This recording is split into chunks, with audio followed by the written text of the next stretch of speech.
The last broadcast in long wave from Denmark. The last day of broadcasting.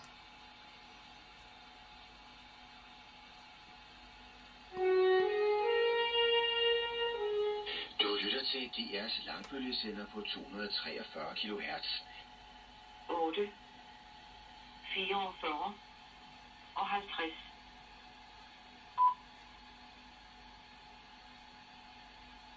8, 45 og 0.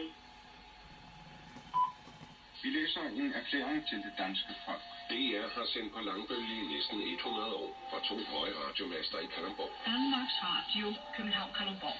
Men internet- og satellitforbindelser har gjort teknologien utidssvarende.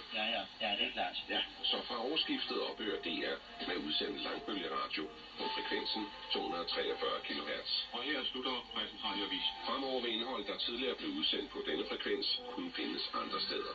Noteringerne, børskurser, varenoteringer og de meteorologiske meldinger. Gå ind på dr.dk/am, hvis du vil vide mere om, hvor du finder de programmer, der i dag sendes på langbølge. Ram dem! Rejs dem! Vi læser en erklæring til det danske folk. DR har sendt på langbølge i næsten 100 år fra 2 høje radiomaster i Kalundborg. Danmarks Radio, København, Kalundborg. Men internet- og satellitforbindelser har gjort teknologien utidssvarende. Ja, det er klart. Ja, så fra årsskiftet ophører DR med udsendt langbølgeradio på frekvensen 243 kHz. Og her slutter præsentradioavis. Fremover vil indhold, der tidligere blev udsendt på denne frekvens, kunne findes andre steder.